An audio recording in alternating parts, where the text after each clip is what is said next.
mbokki Sénégal man Ahmadou Diop seen fidèle chroniqueur hebdomadaire ak seen serviteur moo leen di nuyu ci sunu waxtaan wi ñu tuddee xew-xew réew mi nga xam ne maa ngi leen ko fas yéene defal talaata bu nekk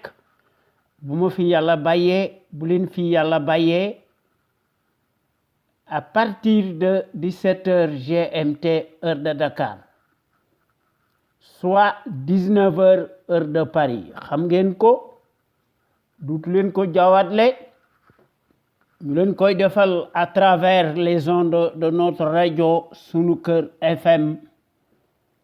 la première radio panafricaine nekk ca Californie muy sunu rajo exceptionnel bu mag bi de renommée internationale xam ngeen ne tey talaata 20 novembre 2018 sunu waxtaan wi wax dëgg yàlla day gën a am solo ndax fi mu nekk sunu réew mi dafa tumuranke dafa jaaxle xamatut fu mu jëm ëllëgam dafa lëndëm kuruus kooku wax dëgg yàlla war nañ ko saafara waaye du ma tàyyi di ko wax am réew lëmm kenn du ko dénk baadoola waxuntuma la nag ñu bëgg ko dénkaat kooku wax dëgg yàlla waruñu ko def ndax baadoola boo ko falee baadoola ni moom lay fal te baadoola amul kàddu baadoola nekkut njiit nekkut kilifa ci koo xam ne ci ay fen ci nga dëkk guddi ak bëccëg di ko daganal loo wax weddi ko bala ngaa tëdd ci sa lal kon nanu ubbeeti sunuy bët yeewu xippi farlu ndax ñu mën a fexe ba nga xam ne mbetteel du fi am ci 2019 waaye kii nga xam ne ger ci la nekk mu koy daganal di def achat de conscience abîmé wax dëgg yàlla day buñ ko saafarawut nag musiba dong lay indi ndax ku wax feeñ ku jëf feeñ bi pënduuree gis nanu liñ daan wax ne lii nga xam ne moo fi nekk teeñ bi la rek yen bi yëg seegut waaye tey diis na ganna ëpp na ndax bi pënduuree gis nanu ndax Macky dafa dekkal la CREI mu tudde ko la cour de répression de l'enrichissement illicite mu réactiver ko par décret présidentiel ci coobarey boppam conflit d'intérêt manifeste une justice cataclysmique unique au monde digne de la Stasi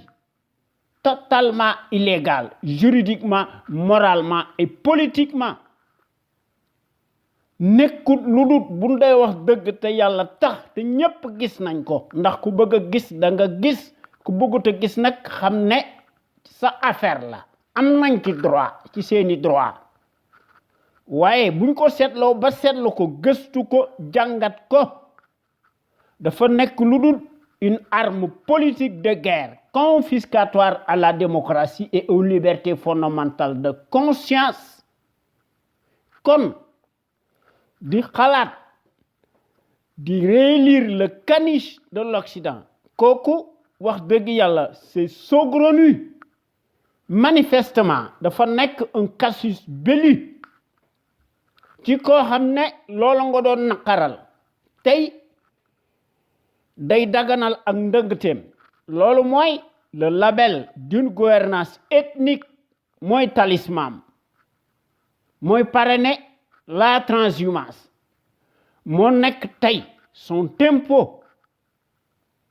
Macky di réjouir ci pouvoir bi mu koy def par ces méthodes fascistes en cascade kooku mooy un faussaire loolu lenn rek lay wone mooy li may wax toujours neexut a wax waaye loolu moo fi am kii nga xam ne moom la ñu catapulté au sommet de l'État à cause de notre étourderie généralisée à l'échelle nationale ci suñu étourderie kooku moo nekk le producteur l'exportateur des mensonges de la corruption de l'obscurantisme politique waaye aussi de l'ethnocentrisme de toutes les trahisons jamais égalées qu'on ait connues ici au Sénégal sunu réew mii nga xam ne wax dëgg yàlla dafa jaaxle tumuranke lëndëm kurus moo fi nekk waaye nag comme d'habitude yéen waa Sénégal ak sénégalais ak sénégalaises yi nekk ca biir réew ma ak sénégalais yi nekk ci bitim réew ñu leen di tudde les expatriés maanaam les sénégalais de l'extérieur noo ngi leen di nuyu di leen gërëm te di leen sargal ci déglu bi ngay nuy déglu bàyyi seen yite yépp kon gàcce ngalama yéen waa Sénégal amu leen moroom ñoo ngi joxati njukkal aussi tous nos auditeurs ak sunuy auditrices góor ak jigéen mag ak ndaw fàttewuñu kenn te noo ngi santati bu baax les meilleurs sentinelles ci Sénégal nga xam ne wax dëgg yàlla góor yi te ñu bokk ci bu ñuy def sunu waxtaan wi ñu tuddee l'info autrement ñu koy def altine ak alxames à partir de 16h GMT nga xam ne mën nañ ko def ci diggante bi su amee lu am exceptionnel ndax góor yi yemuñu ci loolu bés bu yàlla sàkk toute la semaine sans répit parce que dañoo bëgg sunu dëkk bi jëm ci kanam dañuy def des audios yoo xam ne di fàttali li fi xewoon muy kii nga xam ne waxam bari woon na démb ndax Macky hier il était très prolixe très bavard mu amoon un discours mielleux lénifiant waaye ku wax feeñ ku jëf feeñ ndax góor yi yemuñu ci loolu samedi bu nekk dañuy tollanti ñu indi seen waxtaan sunu waxtaan ñu tuddee ko en toute objectivité ci samedi bu nekk dimanche bu nekk ci loolu la ñu nekk ñu indi beneen waxtaan ñu tuddee ko la voix des jeunes maanaam baatu ndaw ñi ak yoonu ndaw ñi ñu ci def des réflexions remarquables prodigieuses ñu koy dugal ci boppu sénégalais yi à travers les ondes de notre radio sunu kër FM la première radio panafricaine nekk ca Californie muy sunu rajo exceptionnel bu mag bi de renommée internationale waaye ñun ñi nga xam ne ñoo nekk ci conscience patriotique pour le changement xam sa réew bëgg sa réew jëriñ sa réew Macky Sall ak ay surgaam bu ñu tàyyiwut du ñu tàyyi ndax ñoom dañoo nekk ci jubadi dañ leen di jubbanti ŋàññiwuñu kenn ndax dëgg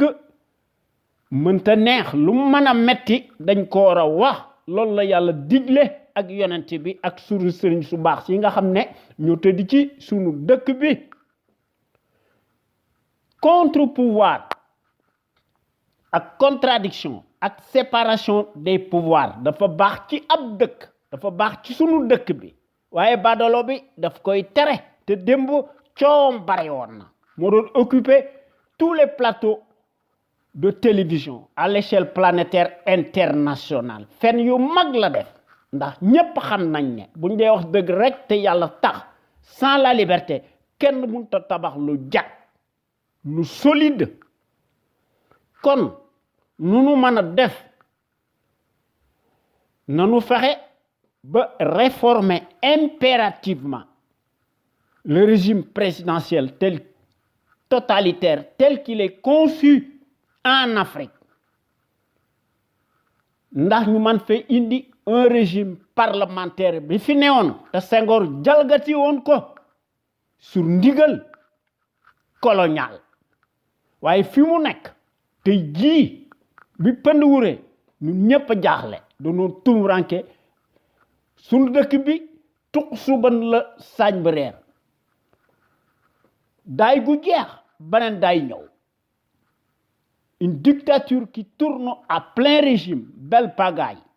de l'immoralité ethnique comme système doctrinaire, totalitaire, mortifère, ségrégationniste, à visage découvert, usurier, intégralement négationniste d'apartheid. mu kii nga xam ne dafa bëgg a laq ses parjures cataclysmiques te xam na li mu def ndax dafa trahir ndax traître bu mag la waaye nag yaakaar na ne moo nu ëpp doole moo nu ëpp xel am réew lëmm fal la nga bëgg leen a ëpp doole ku repp moo koy def workat moo koy def ku jubadi moo koy def ku amul kàddu moo koy def ku amul worma moo koy def muy kii nga xam ne mooy emprisonné à tout vent di seet ñan ñooy bokk ci cirque électoraux yi ak ñan ñoo ci dul bokk kooku wax dëgg yàlla dafa fuuy muy utiliser la force publique par sa lâcheté ba ci ëppal muy traquer à tout vent kooku dañ ko waroon a traîner dans la boue ñu am ne ko à Rebeuss menottes au poignet ndax sa place mësta nekk au palais waaye naturellement justice amu fi c'est la justice du palais ne de ko bandung moo fi nekk c'est une arme politique de guerre moo fi nekk kooku wax dëgg yàlla il faut que ñu jëlee ko fi ndax toute la politique bancale du faussaire ne Macky daf koy gise ci ay fen mu koy daganal maanaam ci ay tappale te lépp loo xam ne Macky Sall wax na ko fi dara du ci dëgg à commencer nag par la CREI muy ci SEMI bi muy ci PCE bi muy ci rupture sobre vertueuse efficiente et transparente muy ci la patrie avant le parti etc. kooku nekkut lu dul une compilation de fadaises et de mensonges waaye li ci gën a jéggi dayoo la caisse blanche golo di bay babu di dunde Macky di ko pàccoo di ci gere di sedd sa femme Mariam Faye mu ciy ger moom it fii ak fële ci France ñun danoo alku xanaa waaye jusqu'où ira-t-on avec ce nulard bi nga xam ne dafa fuuy au nom de la paix et quelle paix en vérité nous parlons tous plus que nous n'agissons en action matérielle sur le terrain du crime ndax ñu mën a finir avec l'aventurier qui est arrivé au pouvoir par effraction à cause de ces milliards qu'il a bien volés dans les deniers de l'État.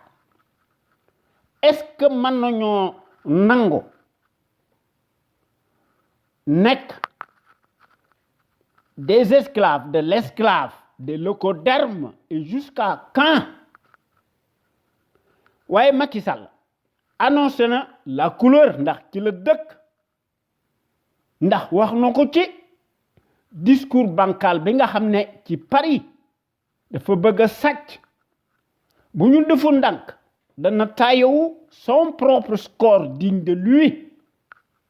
boo xam ne bu ñu defu ndànk day jàll comme une lettre à la poste kon il faut que nous soyons sur nos gardes.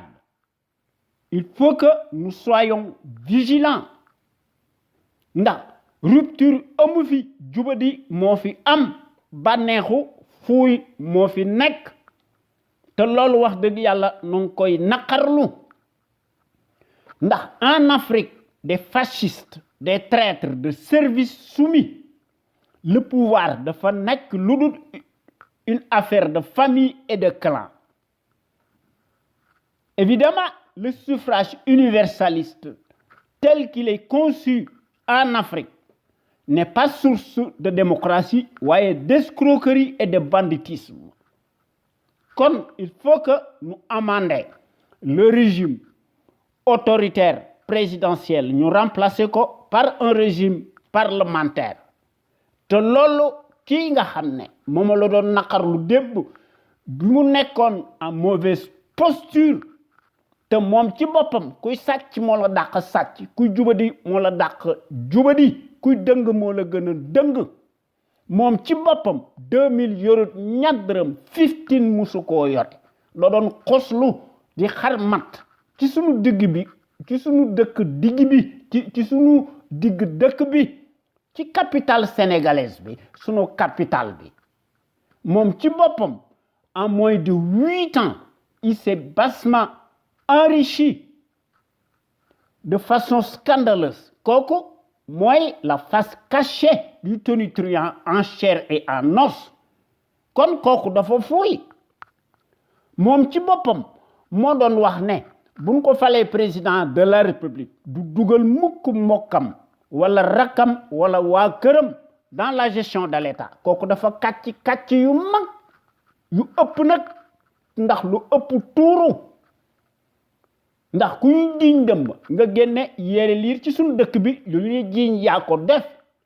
te gis nañ ko ci Alioune Sall te gis nañ ko ci tout un village entier muy Alioune Sall mi nga xam ne un inconnu boo xam ne kenn xamu ko démb dans l'échiquier politique Macky Sall jox ko ndomboy tànk yu kawe mu jox ko place bu takku mu catapulté ko à la caisse de dépôt et de consignation mu am plusieurs casquettes muy l'opportuniste guignol parvenu le pâteux le plastique le paresseux très prolixe muy occupé ndax mooy confisquer tous les médias du service public et privé Aliou Sall di gérer à lui seul des milliards de francs CFA conflit d'intérêts manifeste campagne électorale totalement déloyale décousue oblige kooku mooy chez Macky Sall les promesses électorales n'engagent que ceux qui y croient kooku ay xar la nu teg ay mouton la nu teg des veaux la nu teg loolu mooy la république bananière des rapines cartélisés des chiffonniers ethniques ñoom depuis juróom-ñaari at dañuy diigal sunu réew mi ci la ñu nekk guddi ak bëccëg di sàcc di nga xam ne dañoo dëng te dañoo jubadi ñuy def une politique contre-productive antinomique à nos valeurs te ki nga xam ne moo jiitu ci ñoom muy naturellement le nulard n'excelle que par l'abondance de ses invectives ndax ñoom ñépp dans le gouvernement de Capharnaüm tous presque dañoo nekk des insulteurs acclamés ndax dañoo nekk des fauteurs de troubles à l'ordre public te ay comploteurs menteurs professionnels profanateurs dans l'âme s'accaparent de tout confisquent allègrement la démocratie les libertés fondamentales de conscience te ñi ngi siphonner toute l'économie sénégalaise ñu koy partager avec l'émergence coloniale ak ethnique te loolu wax dëgg yàlla ñaaw na waaye ñun ñi nga xam ne ñoo nekk ci CPC loolu bokkut ak suñu gis-gis de la démocratie ndax gor ca wax ja waaye koo xam ne loo wax weddi ko kooku wax dëgg yàlla nekkul gor te nekkul kilifa te loolu du saaga ndax loolu bokk na ci démocratie waaye sunu Sénégal gii wax dëgg yàlla day gën a suux buñ juumatee nag ba falaat ko su boobaa nag noo tooñ suñ bopp ndax duñu am fenn fuñ ko jooyee ndax day nekk nag une malédiction partagée kon liñ ciy fekk nan ci fekk te noppi su boobaa ndax la misère galopante et le chômage endémique te ji la wàllu gën a aay ndax ndox mi day couper guddi ak bëccëg les denrées de première nécessité ceeb bi suukar si ak huile bi lépp a seer ndax dëkk boo xam ne ndox mi day couper ak courant bi xuy kamaj et la cassure d'eau ndax ndox fu mu amut courant amu fa day nekk lu dul une menace réelle pour la santé des populations waaye nag Macky Sall plan Sénégal émergent la ko tuddee waaye li nga xam ne buñ dee wax dëgg rek te moo fi nekk ndax démonstration moo fi nekk te ñëpp gis nañ ko toutes les entreprises sénégalaises ñoom ñëpp daanaka tëj nañu waaye leen fi gis mooy l'émergence coloniale en puissance en continu moom lañ fi gis état bu Sénégal ñu ne dañoo am seen indépendance amu fi ndax c'est le gendarme colonial mooy jàllale seeni télécommunication ndax dëkk yi nga xam ne dañoo am fayda moom seen bopp yilif seen bopp lépp loo xam ne ñu koy def dañ koy def ci seeni coobarey bopp su fa amee des entreprises pétrolières et gazières dañ koy foqar ci nangu ko këf ko duñu tàggu kenn te dara du leen ci fekk ndax pays yooyu duñu signé mukk des accords de défense ndax dañuy fexe ba dooleel seeni armée nationale waaye saay si nga xam ne ñoo nekk ci Afrique dañoo nekk lu dul des élites serviles wóolatuñu armée bi loolu moo tax ñuy signé seeni accord de défense ndax accord de défense yi defuñu ko ngir aar suñu réew mi dañ koy def pour aar seen bopp ak seen famille parce que ay sàcc yu mag lañu ndax ñu leen koy digtal di leen ci dimbali ñu leen di defal des logistiques tout azimut imparable dañ cee am seen njariñ golo di bay babu du dunde ndax peuple bi moo ci perte waaye la servi bii nga xam ne moo fi nekk ndax dige ay fen la war a nekk moom day occulter bi fi nekkee ak léegi depuis juróom-ñaari at la dépendance dynamique ndax souveraineté amu fi indépendance amu fi jeex na tant que baadoolo bi mi ngi fi ndax kii bu ñu defoon ndànk suñ réew mi day gën a diig ndax ci la nekk tey jii ndax kenn lekkatut kenn fajotut waaye ku leen gis ndax dañoo funki xiifatuñu waaye nag li ko waral ñii buñ dee bay ñii di suul muy la singularité affreuse du paysage de l'échiquier politique sénégalais ndax dañuy saaga réew mi ñépp lañuy saaga te gis nañ ko ci seeni platitude manifeste nga xam ne musuñoo nekk des intellos c'est des incultes qui se travestissent transhument se transvasent piteusement véritablement en abrutis dévergondés de la débauche d'un camp à l'autre à chaque magistrature obliquée et ses morts cataclysmiques nga xam ne daanaka ñoom ñëpp dañoo nekk les symboles de la tartufferie nauséabonde seeni promotion sociale indue te la ñuy jafandoo ñu koy def ci seeni immoralité de bas étage nga xam ne kii saaga tey su ëllëgee su faloo moom la ñuy tarbiwu ñu koy def constamment en fonction des rétributions financières selon la météo du moment waaye li yées ci ab dëkk mooy la presse ndax la presse wax dëgg yàlla dafa am njariñ ci am réew ci ab dëkk ndax la presse dafa war a jouer son rôle d'avant-garde waaye une certaine servilité très loquace seen wax bari woon na waaye tey jii kenn xàmmeetu leen ndax dañoo changer seeni carapace ndax dañ koy def lu ci seeni propre intérêt mesquin mal placé te ci loolu wax dëgg yàlla buñ dee wax dëgg rek les forces du désordre, les acteurs politiques, la société civile et tout le peuple am nañ ci seeni part de responsabilité sur le climat délétère permanent. En particulier nag certains journalistes soi-disant seetatuñu à nous éclairer pour ñu nuy wax dëgg di ko bind waaye dañuy seet seeni biftek muy certains journalistes achetables et achetés ñoom ils ne font que rapporter fidèlement ce qu'on leur dicte ndax dañuy orienter les esprits présumés candides ñu koy def dans le sens voulu et pour qui et sur ndigal d'en haut te loolu ce n'est pas acceptable c'est regrettable même ñu koy def pour des raisons bassement pécuniaires. Évidemment l'aide à la presse est passée par là c'est de la corruption guerre la crime la déguisé légalisé ñu leen di larbiniser en moutonnier docile mel ni ay dëmm lañu dañuy jëfur di tàqamteku ñu leen di xiifal saay-saay bi xam na ko da leen di affamé di leen neexal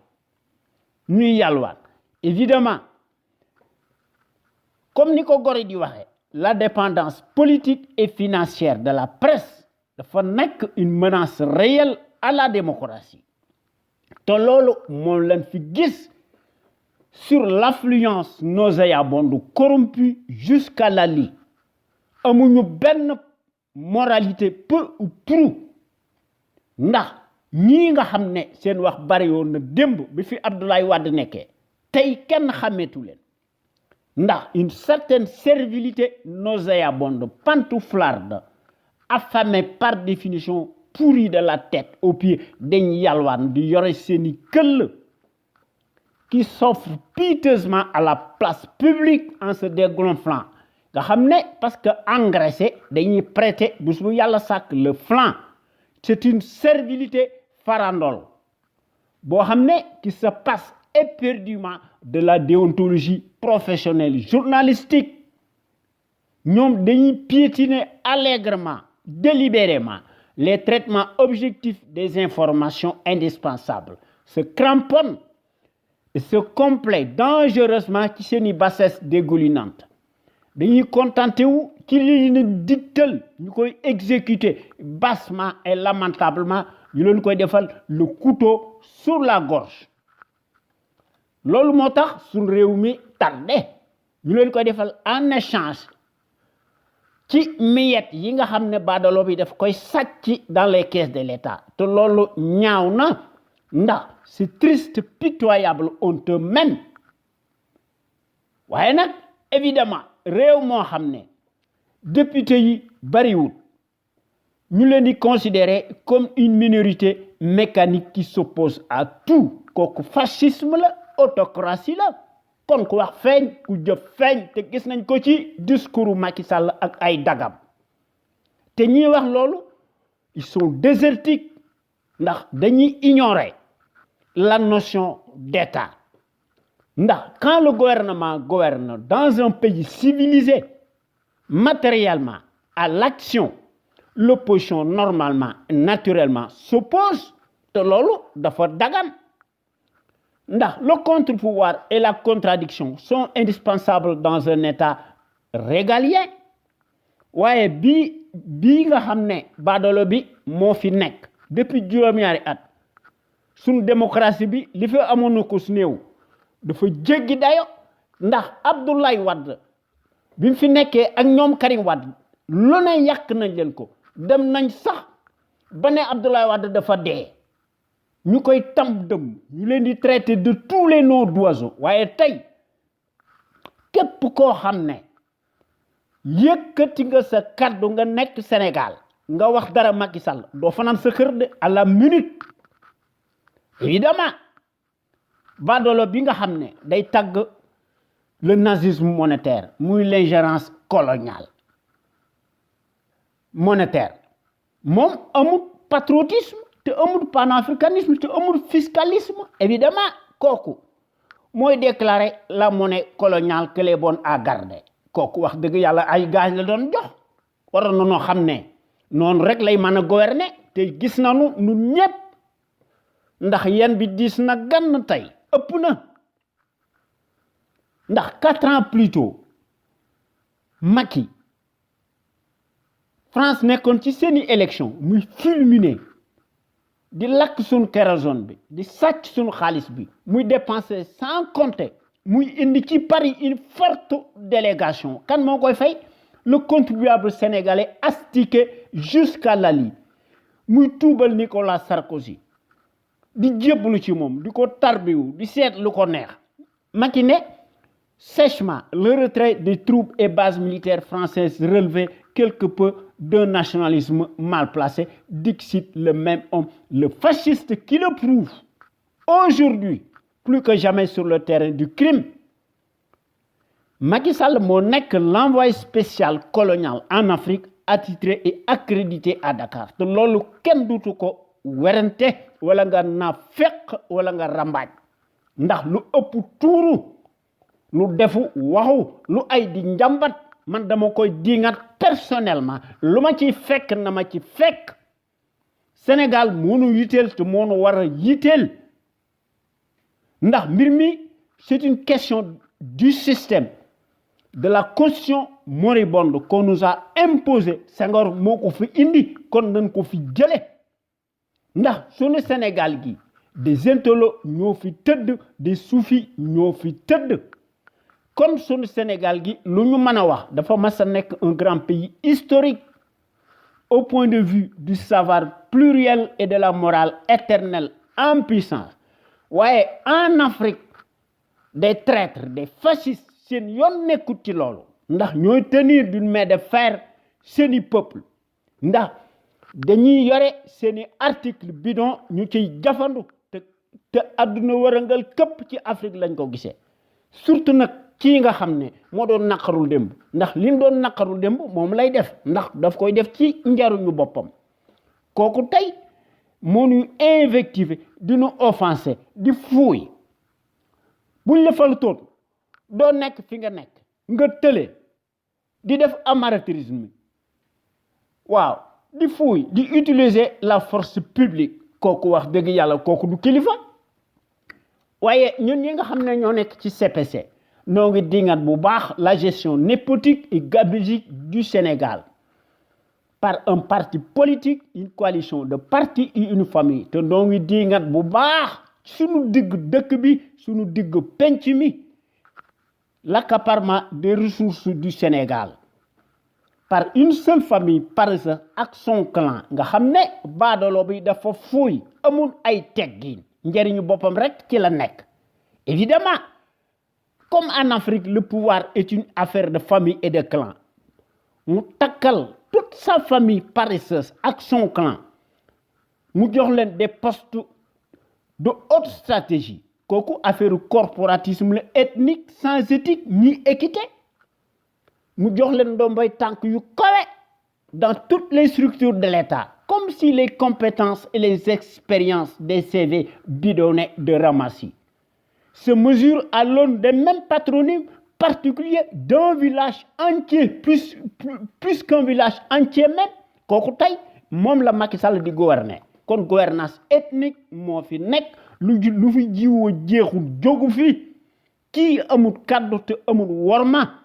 lu mu wax dellu ci ginnaaw loolu mooy la conviction surréaliste du négationniste en place qui foule du pied les affaires de la cité mu le traître en chair et en os qui le prouve matériellement bés bu yàlla sàkk sur le terrain du crime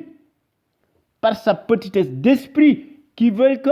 la médiocratie et les postes octroyés se conçoivent exclusivement à l'aune du bazar au nom de la consanguinité ethnique et à la proximité de l'idolâtrie représentée par le binôme des mystifications ethniques idiocratiques te loolu du ma tàyyi di ko wax kon yéen gor yi ñoo ngi leen di ñaan ngeen di ñëw di fraterniser ci conscience patriotique pour le changement xam sa réew bëgg sa réew jariñ sa réew sunu Sénégal gi buñ ko bëggee changer man nañ ko ndax sunu Sénégal gi moo ci gagné koom-koom dafay am liggéey am fi wér-gu-yaram am fi sunu Sénégal gi di def lépp ci coobarey boppam ndax quand nous voulons bu ñu dee wax dëgg rek nous pouvons changer radicalement sunu Sénégal gi dans le sens des progrès exponentiels salutaires ndax ensemble tout est possible ndax toutes les ressources humaines mi ngi fi jàngkat yi bari nañu kenn ëpp leen xam-xam li fi manqué kay mooy bu nu maanaam li fi manqué kay mooy booloo am mbooloo moo fi manqué ndax bu nu fexee ba nga xam ne ñi bëgg suñu réew mi moo ëpp fuuf ñu koy war suñu Sénégal gi dana jëm ci kanam waaye dëkk boo xam ne une minorité cartélisée beaucoup plus structurée ñoo ëpp doole la majorité présumée candide kooku dëkk boobu wax dëgg yàlla luñ ko jiiñ moom la ndax alquran dafa wax ne amul lenn lu changé ci ab dëkk su fekkente ne bii ne lu ñaaw lu nekk ci ñoom duñ ko dindi loolu lan war a def waaye nag sunu Sénégal gi wax fi dëgg musiba la hypocrisie la waaye ñun ñi nga xam ne ñoo nekk ci CPC bokk nañ ci porte drapeau étendard yi nga xam ne dañoo bëgg sunu Sénégal gi yokku comme ni ko pays émergents yi di defee waaye buñ dee wax dëgg rek te yàlla tax su fi notre rajo sunu kër nekkutoon muy la première rajo panafricaine nekk ca Californie muy sunu rajo exceptionnel bu mag bi de renommée internationale su fi amutoon àdduna tukki ndax toute critique minime lu gën a néewoo ko bari de son auteur mu def ko à l'encontre du tyran encombrant et passible de prison ferme maanaam dañ koy defal immédiatement presto illico un mandat de dépôt waaye les politicards fonctionnaires paresseux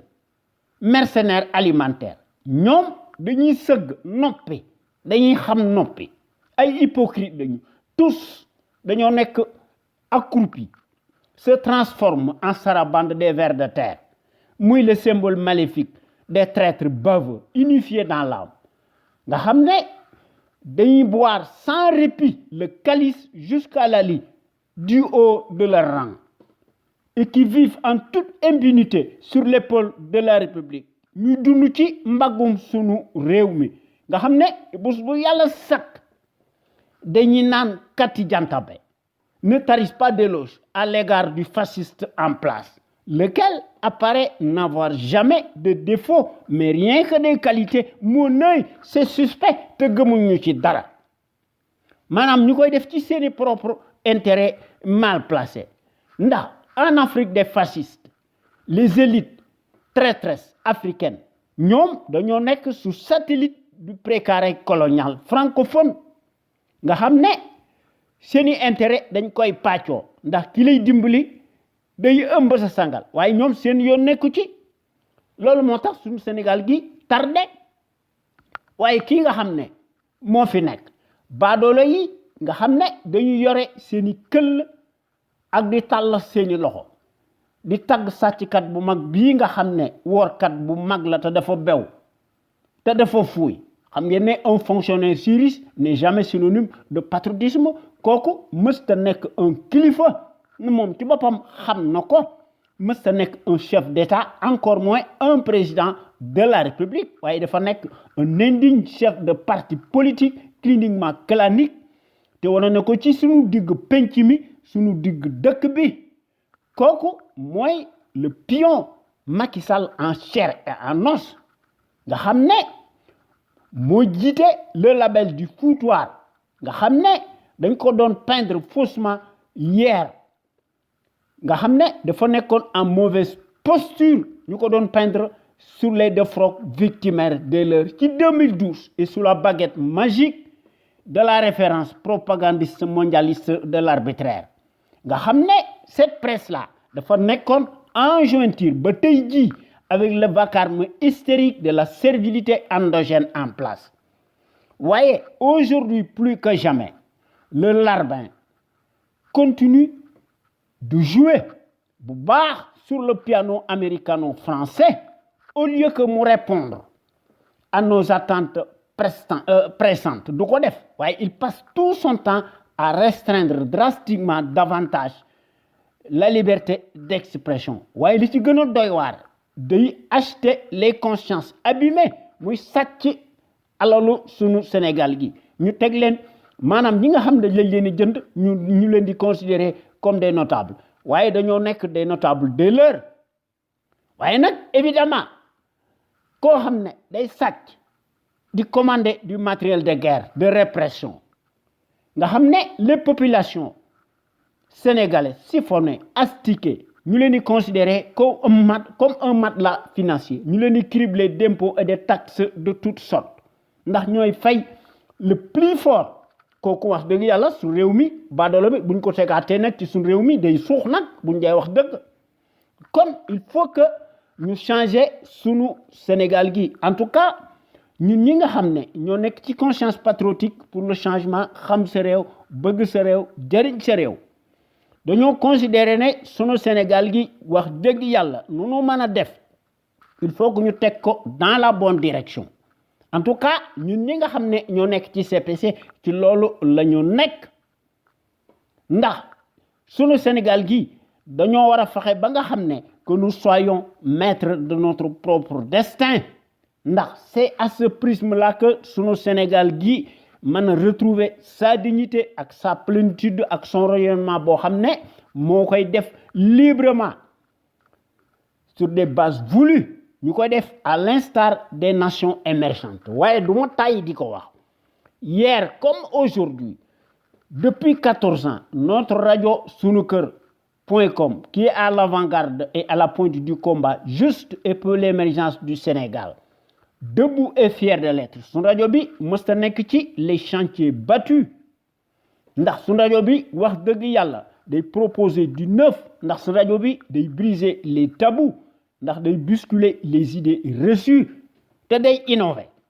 ndax sunu rajo bi su yàlla sàkk day populariser la démocratie te sunu rajo bu mag bi mësta nekk ci les conventions ubuesques de l'établissement ndax sunu rajo bi day inscrire toujours dans sa trajectoire révolutionnaire qui évolue dans le bon sens des valeurs et des progrès immenses, exponentiels, salutaires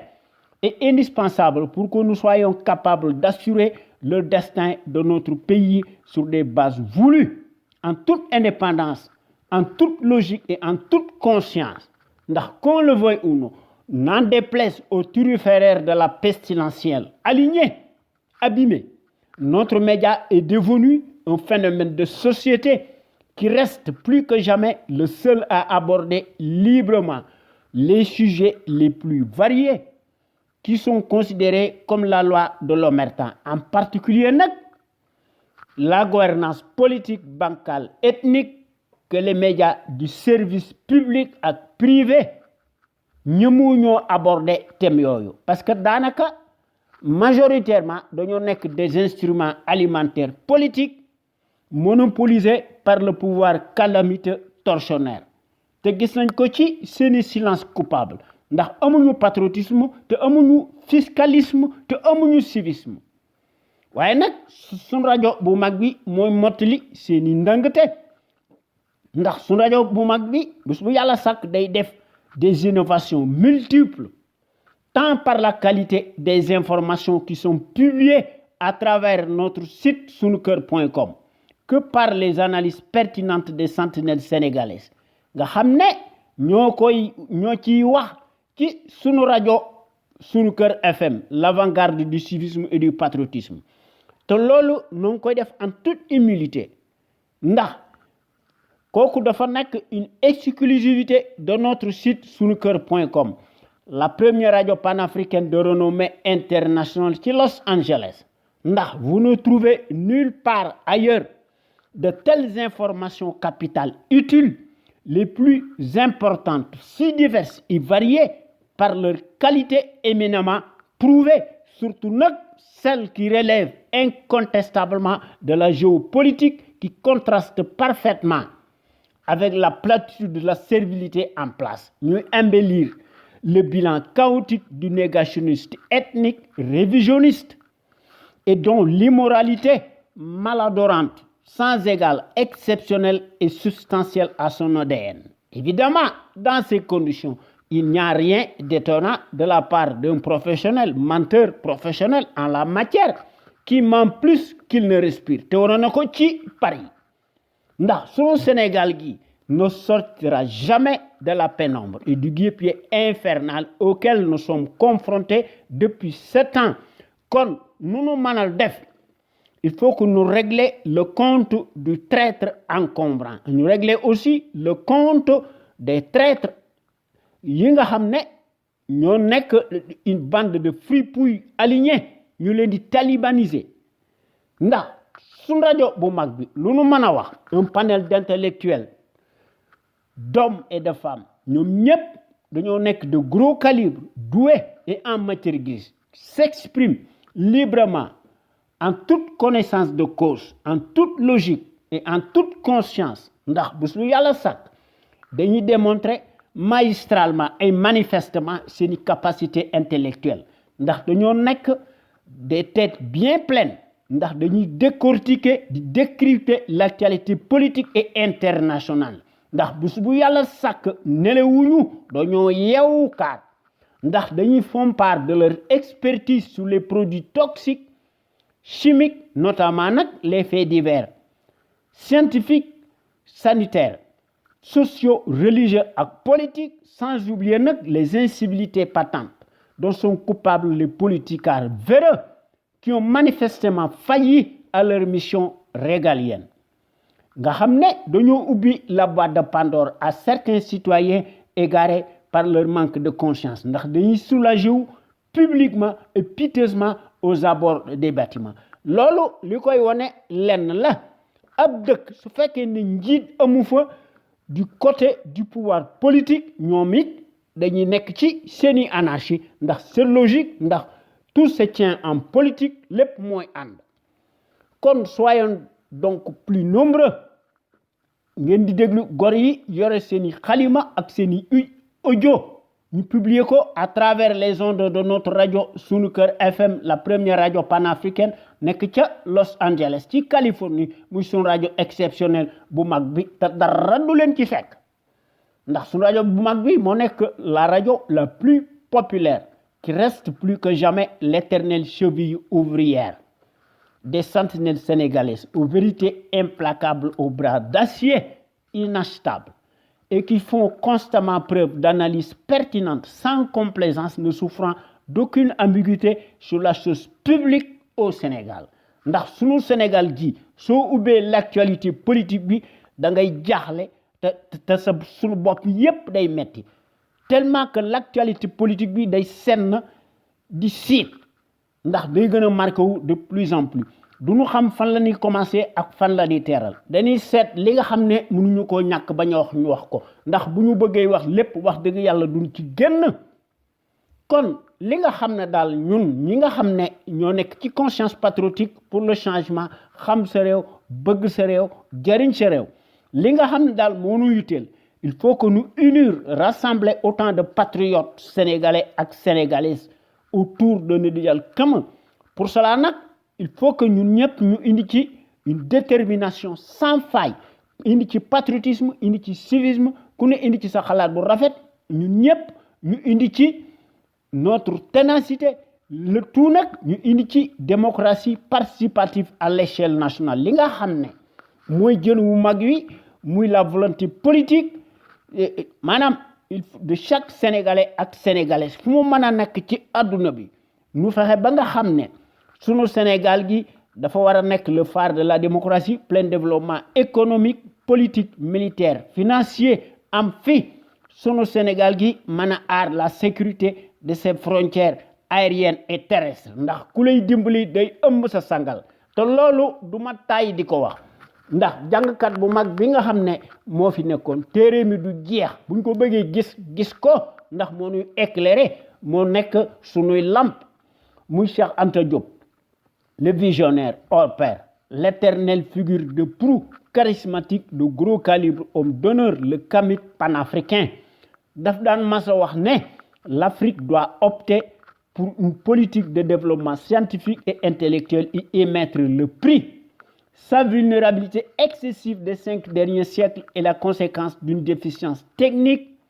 Le développement intellectuel est le moyen le plus sûr de faire cesser le chantage, les brimades, les humiliations. L'Afrique peut redevenir un centre d'initiative et de décisions scientifiques au lieu de croire qu'elle est condamnée à rester l'appendice, le champ d'expansion économique des pays développés. waaye baadoolo yi seen yoon nekku ci dañuy bëgg ku leen di wommat di seet lu neex bitim réew moo tax suñu Sénégal gi tardé kon il faut que ñu def li nga xam ne moom la ñuy wax te loolu dafa nekk notre combat légitime. Il faut que nous réformions impérativement le régime présidentiel. Nous remplacer par un régime parlementaire qui est beaucoup plus équitable, beaucoup plus juste, beaucoup plus démocratique. Bu nu ko defut lu nu mën a wax day nekk lu dul un coup d'épée dans l'eau ndax baadoolo bi du def ndox ci bisaabam kon il faut que nu tabaxaat sunu Sénégal gi de manière qu'il soit dynamique ñu indi fi des principes démocratiques et des institutions fortes, inviolables, respectées par des patriotes sénégalais et sénégalaises, imbus de la fibre d'honneur. Ndax ñu mën fay am une gouvernance irréprochable ak un état de droit boo xam ne bu ñu fi defee un régime parlementaire président de la République day nekk lu dul un symbole te loolu dafa nekk notre tâche primordiale kon il faut que nous créions wax dëgg yàlla les conditions obligatoires boo xam ne ñu def fi une véritable gouvernance politique économique saine financière transparente attentive di seet li nga xam ne mooy les seuls intérêts nationaux incessibles légitimes de la nation sénégalaise. Pour toutes ces raisons nag li nga xam ne mooy jën wu mag bi te moom la ñu war a jëkk a def il faut que ñu teg ci suñu bopp réew mi de véritables sentinelles sénégalaises impartiales, charismatiques, de manière qu'elles soient en mesure de créer une impulsion dynamique, pérenne. Cela étant, il faut que nous cultivions le patriotisme, la démocratie, la justice sociale, la justice tout court, l'éthique, l'équité, l'unité nationale am fi, sécurité am fi, sans lesquelles dara du mën a jag.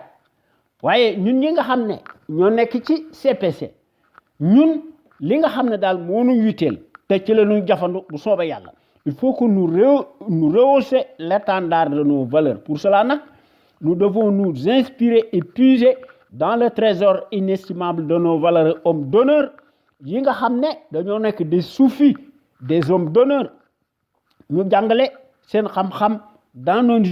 universités ci sunu collège yi ci sunu daara yi ak ci sunu école primaire yi de bu ñu fàtte aussi le grand résistant que fut Lat Dior Ngoné Latyr Diop boo xam ne wax dëgg yàlla dafa xeex ba dee ndax Lat Dior dafa combattre tubaab bi farouchement maanaam l'armada coloniale pendant 24 ans képp koo xam ne ci ñi nga xam ne ñoo yoroon seeni arme tubaab bi fàdd na la moom rek moo ko fiy def malgré nag la supériorité numérique des envahisseurs ndax Lat Dior Ngoné Latyr Diop suñu jàmbaar ju mag ji notre héros national a versé son sang ndax dafa marqué d'une empreinte digitale sa vie ndax Lat Dior Ngoné Latyr Diop a livré des combats acharnés sans merci face à l'armada coloniale nga xam ne jàmbaar ju mag ji mi ngi dee le 27 octobre 1886 ci Deqale ak ñaari doomam kooku mooy jàmbaar kooku buñ ko fàtte waaye non soi-disant président de la République nga xam ne ñoom ñëpp dañoo nekk par les raccourcis politiques yoo xam ne des multimilliardaires tànn sa boloneex ñooñu se réduisent en roitelets pour n'être que des abrutis farandoles poltrons des clowns de pacotille ay garde-corps di leen entourer nga xam ne ñu jox seen bopp la qualité du dirigeant imaginaire loolu moo tax suñu réew mi tardé te bu ñu fàtte aussi jàmbaar yu mag ji nga xam ne que furent de la trempe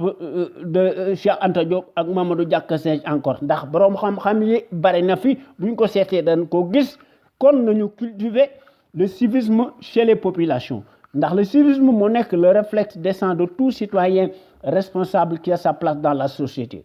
ndax le civisme mooy impliquer le savoir-faire et la civilité lorsqu'il s'agit de la chose publique ndax en tant que citoyen à part entière soo amee ay droit da ngaa am ay devoir waaye classe bu Macky Sall gi yaakaar nañ ne ay droit rek lañ am te loolu kenn dutu ko werante waaye ñun ñi nga xam ne ñoo nekk ci conscience patriotique pour le changement au Sénégal xam sa réew bëgg sa réew jëriñ sa réew ñun daal li nga xam ne ci la ñu nekk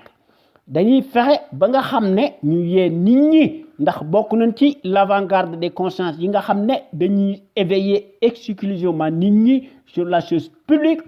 ndax ku yor sa kër kenn du la wax dara waaye mënoo yore alalu réew mi di ko sàcc di ko pàccoo di ko séddoo ak sa clan ak sa famille te ne kenn du ma war a wax dara kooku fuuy moo koy def te loolu wax dëgg yàlla ñoo ngi ci def une vaste campagne de sensibilisation massive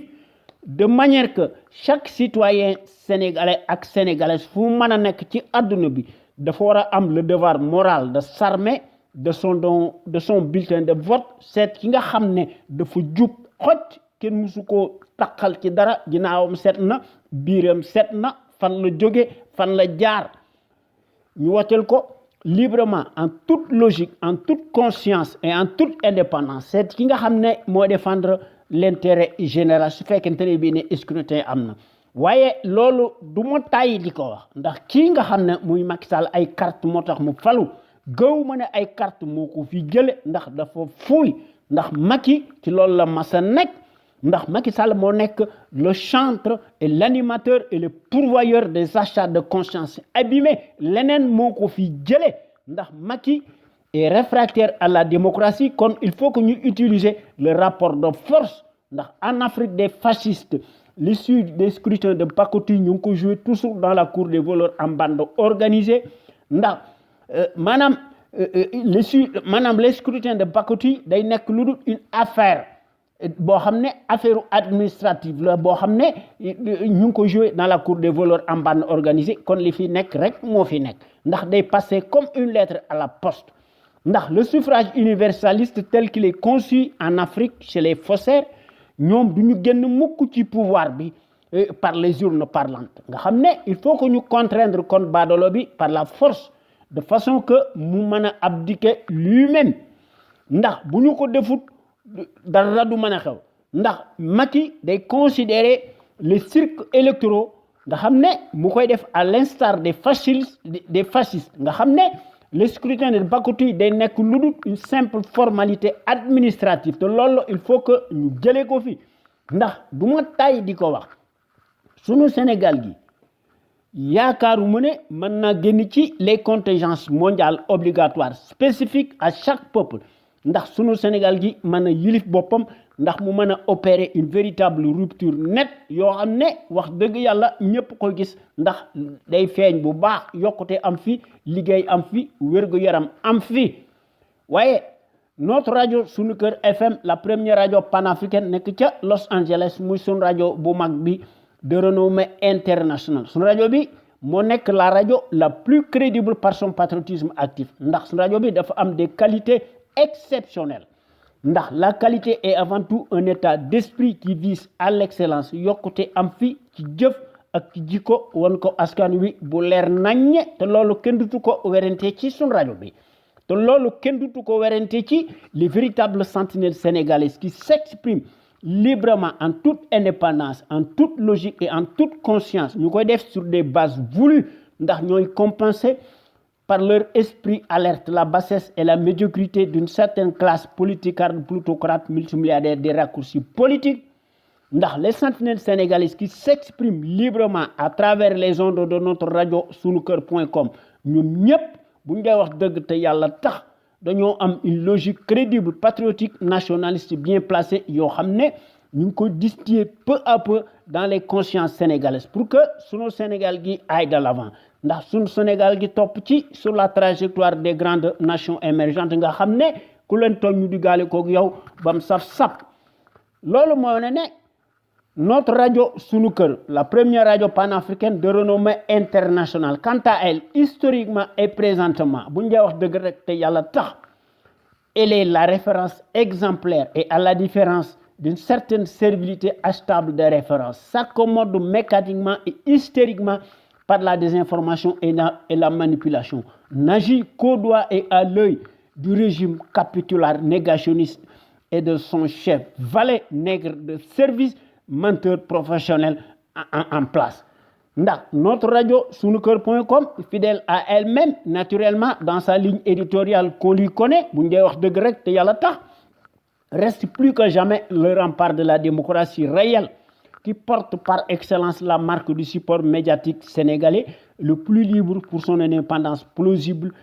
par rapport à un exécutif corrompu, juste et parti impulsif et qui dicte sa propre loi arbitraire au nom de la tyrannie pour faire taire toute voix discordante des opinions libres. Gor yi nga xamné ñoy wax à travers les ondes de notre radio sunu kër ñom ñep dañu nek à l'endroit ndax ñoy wax ci kaw et publiquement ce que les minables politicards pensent tout bas par leur insuffisance criarde ndax ñom ñep dañuy yoré seeni keul di talal seeni loxo di toubal sattikat bu mag bi nga xamné diko ramal nga xamné workat bu mag la ndax dafa fuuy ndax day banexu ci pouvoir bi ñukoy defal des éloges imaginaires ndax un fonctionnaire si riche n'est jamais synonyme de patriotisme kooku nekkul kilifa ndax dafa nekk un chef de parti politique cliniquement clanique te wane ne ko ci suñu digg dëkk bi suñu digg penc mi ndax gor yi nga xam ne ñooy wax à travers les ondes de notre radio sunuker.com nekk ñu fi rek di critiquer wala di ŋàññi wala di wax lu leen neex ndax bés bu yàlla sàkk dañuy proposer des solutions concrète, pérenne, idoine, tangible, ndax ñu mëna fexé ba nga xamné ñu def fi un véritable Sénégal émergent, totalement opposé à celui des menteries inflationnistes fascistes, ndax centenaire sénégalais yi nga xamné ñoo nek au bon endroit, amu ci kenn ci ñoom yo xamné am nga ben complexe lu néewu ko bari. Ndax buñ dé wax dëgg rek te yalla tax te ñëmé ko, ñoom ñëpp dañoo am un savoir-faire, un savoir-être, un savoir productif actif yo xamné wax deug yalla kenn mënu ko wérante kon nak tay nañu wax ci sunu temu tay bi manam li nga xamné moy ciowli nan wax ci dem bi muy tapalé kat bi et ses incohérences polluantes à Paris et sa justice aux ordres waye nak man nekuma un insulteur ndax ñi saga moy la jungle de la République du Far West entre desquels Macky Sall en chair et en os Moustapha Niass Moustapha Cissé Lo ndax seeni saga dañ ko bind ci seeni ADN ndax mo nek seeni champ d'action mo nek seeni label mo nek seeni rhétorique de caniveau de mon sen taux de croissance ndax mo nek sen vitamine un tic chez eux te man saga ce n'est pas dans mon esprit n'écoute sama vocation xam ngeen ko waye nak d'abord que personne bu ma defal des récriminations sur l'escroc encombrant en politique l'image le verbe les sarcasmes les métaphores le son sont autorisés sauf les parties intimes xam ngeen fi may waxe ndax tapalé kat bi nga xamné mo fi nek muy dëmm bi ndax dëmm waxine la métaphore la day tapalé il faut que ñu jubanti ko ndax l'ONU dafa démasquer ci suñu digg penc mi suñu digg dëkk bi les incohérences ci tapalé kat bi nga xamné waxam bari won na muy dëmm bi et sa justice lolu wax deug yalla non koy ñaawlu ndax dem bi ak biram bu reuy bi et ces bulles puantes mu koy def ci bitim rew manam dafa taggo ak sagom ndax xamna limu def ndax sàcc kat bo xamne ci loolu la nek ndax li nga xamne mom la wolof di wax sàcc am dënd yomb na waaye foo koy tëgge moo jafe waaye nag baadalo bi day daganal ger di ko daganal di tëj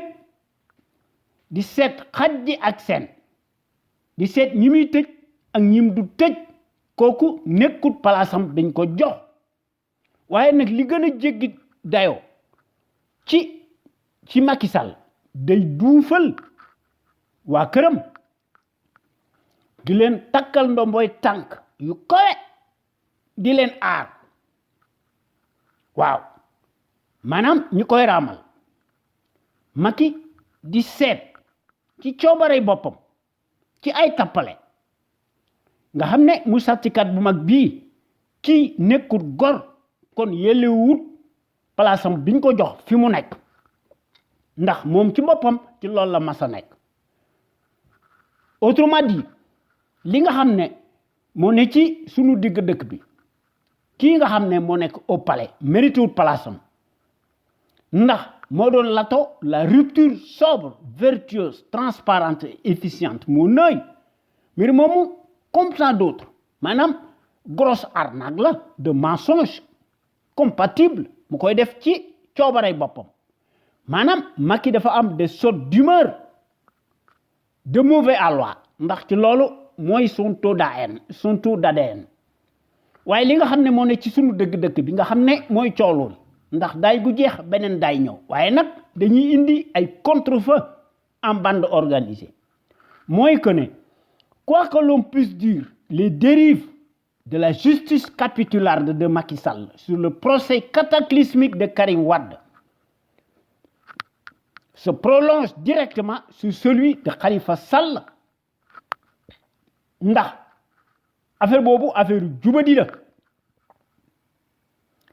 ndax maanaam les dérives yi nga xam ne moo fi nekk Macky Sall moo koy jiite affaire totalitarisme la maanaam Macky mooy tirer les ficelles par derrière ndax mooy annuler froidement et systématiquement tout droit aux accusés waaye li nga xam ne moo ci nekk juridiquement Macky Sall qui outrepasse ses prérogatives supposées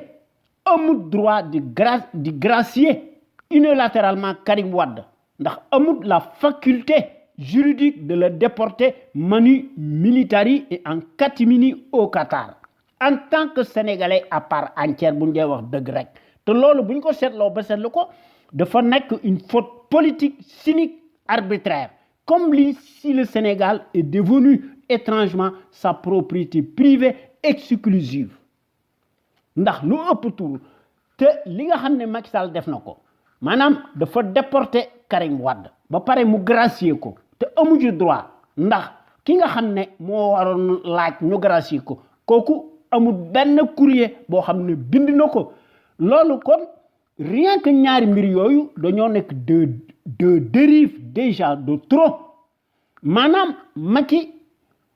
dafa bàyyi ba justice bi def li ñuy def ñu condamné Karim Wade à 138 milliards de francs CFA boo xam ne moo ko war a fay parce que dañu ne dafa enrichir frauduleusement et illicitement Macky Sall dafa wër ndomba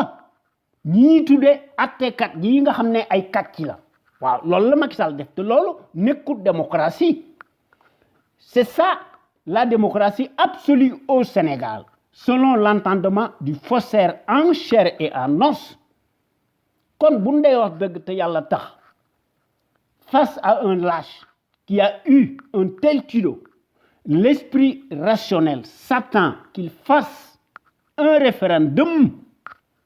et des législatives cataclysmiques et autant de mandats présidentialistes et des dérives qu'il voudra tant qu'on le laissera faire ndax kat loolu moo fi nekk te loolu gis nañ ko c'est du déjà vu waaye aussi extraordinaire que cela puisse paraître lors du référendum foutoir en 2016 bi nga xam ne référendum boobu dëmm ne concernait pas son mandat présidentiel en cours qu'il avait pourtant promis mu war ko réduire à 5 ans Macky Sall wax ci wax ju bari mu def ko à grand tapage médiatique à l'échelle planétaire internationale et par presse interposée des références propagandistes mondialistes. Voyez, la suite est passée comme une lettre à la poste, comme en témoigne tout le reste, puisque li ci gën a doy waar de façon étrange l'avis consultatif du Conseil anticonstitutionnel et de son Assemblée nationale devient ipso facto absolument étrangement force de loi. Ouais, le Sénégal, qui fait partie des pays qui ont ratifié la Charte universelle des droits de l'homme. Sénégal, Macky Sall dafa refuser de se conformer à ses obligations. Ndax dañuy fàttali men mbir. Pour rafraîchir les mémoires, bizarrement, Sidiki Kaba, le ministre de la Justice, ndax moo ko nekkoon, a été élu président de l'Assemblée nationale, de l'Assemblée générale des États partie de la Cour pénale internationale, muy la CPI. Loolu bu ñu ko seetloo ba seetlu ko, c'est quelque chose d'insolite et d'inacceptable. Ndax l'éternel pigeon voyageur dans les airs parcourt le monde entier, effectue des visites superflues et dépense sans compter l'argent du contribuable sénégalais. Macky plastronne,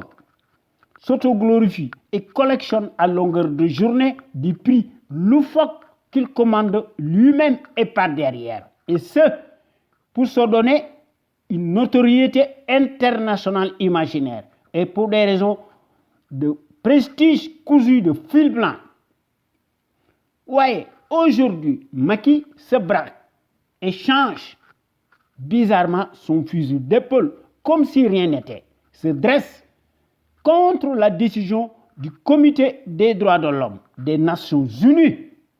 Tant que loolu arrangé wu ko ndax Macky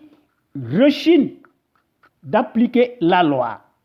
sous le prétexte fallacieux que son jouet, muy sa cour de justice instrumentalisée et souveraine. Moo nooy loolu ay kàcc la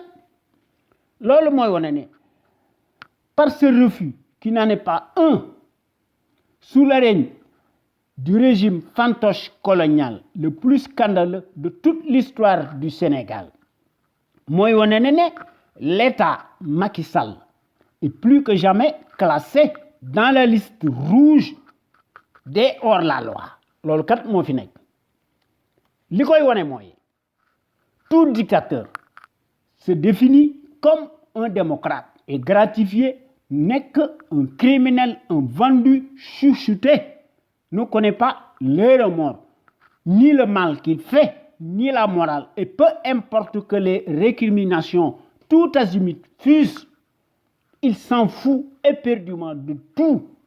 Pour lui, muy Macky Sall, sa justice est supérieure à la vérité du peuple. Boo xam ne Macky daf koy relégué au second plan. Ndax pour Macky kaddu sunu réew mi compté wut. C'est le cas du pion agitateur Macky Sall, le malade mental, le forcené taciturne, grincheux, hypocrite, hautain, arrogant, versatile, nombriliste et suffocant, ne se repentira jamais. Ndax dictateur xamut loolu. Waaye bi penduuree le ministre de la justice Ismaïla Madior Fall di xar mat moom dafa fàtte démb ndax démb waxam bari woon na ci Abdoulaye Wade te waaye tey li xel mën a nangu sa parole ne vaut pas un sou ndax nekkul lu dul qu'un exécutant, un mercenaire alimentaire. Juge et partie ne brille que par de litanies et dans des légèretés à la renverse, devient absolument l'otage servile du chef de l'exécutif, lequel nga xam ne ñun dañoo nekk ci suñu somnolence ndax le chef de l'exécutif diligente tout seul toutes les opérations depuis le palais Alpulaar neddo ko Bandoum li koy wane mooy El Hadji Amadou Kassé l'autre ministre conseiller bidon déclare le procès de Karim Wade ne va pas être réexaminé. Kooku c'est étrange. Li koy wone mooy l'étrange changeant de mystification se passe de l'avis du groupe des droits de l'homme de l'ONU. Macky Sall se croit plus malin, prend les devants et tente de sauver les meubles à la seule fin de justifier sa politique kumba am ndey ak kumba amul ndey ndax Macky day blanchir sa justice ndax Macky ku ko fekk mu naan day amnistier Karim Wade ak Khalifa Sall kooku mooy dafa nar a sàcc. Si nous ne serons pas vigilants et sur nos gardes, Macky dana taayewu son propre score fantasmagorique digne de lui comme tout despote de son rang. Loolu nañ ci bàyyi xel. Waaye Hamidou Kassé ne peut pas dire le contraire de son mentor qui le nourrit dans les deniers de l'État. Pour autant, Macky Sall, après ses caprices à Paris, et par un certain média interposé li nga xam ne moom la xel mën a nangu bu ndee wax dëgg rek te yàlla tax les masques commencent à tomber peu à peu car le comédien a du pain sur la planche et rattrapé par la vie du courrier en bonne et due forme de la part du secrétaire général de l'ONU muy Antonio Guterres donne du fil à retordre à la République née de ko Bandung et à son chef clanique muy Macky Sall nga xam ne dafa mettre au pinacle ndax dafa mettre en demeure presto illico et en termes clairs et sans embâche les autorités supposées sénégalaises qui se réfugient dans une apparence de pacotille et ceci daf ko bind ci dans une lettre datée du 14 novembre maanaam la ko bindoon 2014 en leur demandant de se conformer à la décision du comité des droits de l'homme des Nations Unies waaye ci affaire Karim Wade bi gouvernement de Capharnaüm bi nee na aucun organe international ne peut annuler un arrêt de la CREI. Or la CREI bu ñu ko seetloo ba seetlu ko dafa nekk une arme de guerre politique nga xam ne day fàdd ndax dañ koy jox ndigal waaye Macky day fàtte benn affaire ndax presse bi bind nañ ko quand Macky Sall demandait au commissaire des Nations Unies aux droits de l'homme de recadrer Abdoulaye Wade ndax wax feeñ ku jëf feeñ waaye cerise sur le gâteau le même voyou puisqu'il s'agit bien de lui lors de la mort du regretté Ndiaga Diouf dans un meeting organisé par le Guignol himself en février 2012 Macky da doon adoubé Moustapha Niasse mu yore ay xeeram waaye le changeant à l'époque des faits avait voulu porter plainte auprès de l'ONU bi muy ŋàññi tey mu def ko contre l'ancien régime et pour lequel il a bien cheminé pendant 8 ans te loolu moo permettre Macky Sall mu enrichir bassement dans des conditions indignement scandaleuses waaye loolu li muy wone lenn la mooy que ne le personnage curieux surprenant s'inscrit nettement dans la trajectoire de la bande des Ouattara. Emerson et compagnie ne pensent qu'à eux-mêmes, se défaussent nga xam ne tout dañuy utiliser des girouettes waaye s'autoproclament victimaires des leurs waaye ñoo yées ñépp ndax loolu moo xew ci Afrique waaye dans le cas d'espèce muy ci la traque des biens mal acquis à géométrie variable selon la tête des clients tout est faux et décousu de fond en comble ndax li nga xam ne moom lañ fi gis une parodie de justice d'une police politique qui n'obéit qu'à des entournures bassement politiques et sur commande du berger colonial te loolu il faut le dire tout haut de façon audible sans langue de bois ni ornement que cela soit clair nag au passage je ne suis pas ni un partisan ni un pro Karim ni un pro Khalifa Sall waaye nekkuma ci ndigalu kenn waaye li nga xam ne moom la xel mën a nangu force est de reconnaître que Karim Wade ak Khalifa Sall dañoo nekk des victimes de la police politique représentée par la CREI boo xam ne moo nekk l'arme de guerre de l'autocrate déclaré bii nga xam ne qui se trouve étrangement au palais par effraction. Ouais, malgré son apparence peu convaincante, la justice mécanique des courbettes et aux ordres dañoo nekk ci sous la baguette du caïd en place n'a jamais cessé de violer et continue de bafouer délibérément et ouvertement les droits inaliénables des présumés accusés nga xam ne ñoo koy empêcher mu nelaw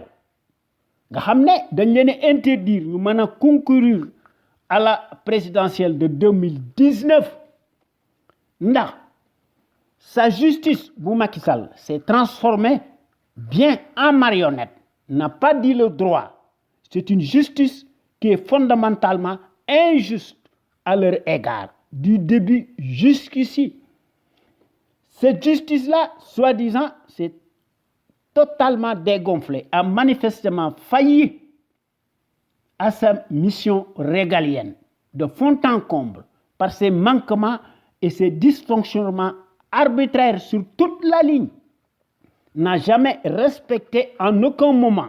les procédures légales que lui impose la déontologie professionnelle boo xam ne day exiger l'art de la rigueur, l'impartialité ndax mbir mi boo nekkee justice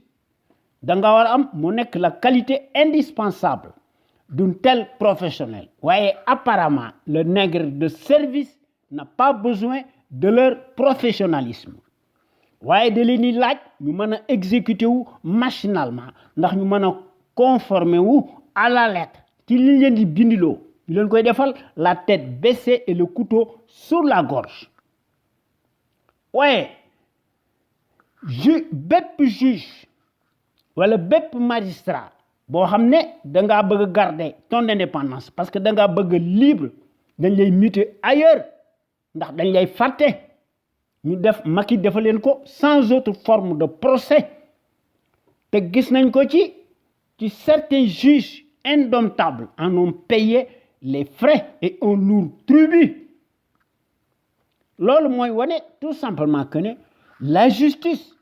bi nga xam ne Macky Sall nekk na fi n'est pas rendue au nom du peuple, par le peuple et pour le peuple. waaye Macky daf koy def au nom du président monarque moom la sa justice boo xam ne day agir sous le ndigal du despote encombrant ndax le tout-puissant muy Macky Sall yaakaar na ne il est surhumain, immortel et invincible, a le droit de vie et de mort sur ces sujets autocrates yépp moom lay ci la ñu nekk te loolu c'est la caractéristique essentielle des régimes présidentiels foutoirs en Afrique sous tutelle coloniale. C'est voulu et pour cause, et par ceux qui ont conçu délibérément le régime présidentiel colonial tel qu'il est conçu est un non-sens. Ndax seeni valets sont gagnants. Voyez, les peuples africains grugés et roulés dans la farine sont des perdants. Loolu la Macky Sall def di ko daganal te loolu ñaaw na te soo gisee ñu def le régime présidentiel totalitaire loolu mooy wane ne su fekkente ne bii ne démocratie en Afrique am na fi day créer ipso facto leur descente mooy ñi nga xam ne ñoo leen di dicter le régime présidentiel da leen di créer une descente aux enfers ndax moo nekk seeni malheur xam nañ ko parfaitement et en sont parfaitement conscients. Comme nous devons mettre absolument fin en termes ci régime présidentiel yi sinon le mal ira toujours en pis point barre ndax sàcckat bii nga xam ne moo fi nekk ndax ku ñuy jiñ dëmm ngay wone yeeli liir di seeñu di tàqamtiku bay gàll Macky def ko ci suñu digg dëkk bi suñu digg penc mi loolu la jiiñ yaa ko def ndax yoonu yokkute yi nga xam ne ci la Macky Sall doon latoo yoonu familial la wala mu nekk le label de la délinquance boo xam ne la compétence Macky daf koy mesurer à l'aune de la galaxie ne de ko bandum jubadi Macky daf koy def à l'instar des dictateurs africains loolu la Macky Sall tuddee plan Sénégal émergent te plan Sénégal émergent une coquille vide la d'un slogan enfumage la emphatique cousu de fil blanc ndax plan Sénégal émergent bi Macky Sall di latoo nekkul lu dul un prestataire de service des intérêts expansionnistes colonialistes c'est un foutoir rek leneen nekku fi nag bu ndee wax dëgg kon boo gaañi maa ngi leen di jox rendez-vous talaata bii di ñëw incha allah ci sunu waxtaan wi ñu tuddee xew-xew réew mi ñu leen koy defal à travers les ondes de notre radio sunu kër FM la première radio panafricaine nekk ca Californie muy sunu radio exceptionnelle bu mag bi de renommée internationale jërëjëf et merci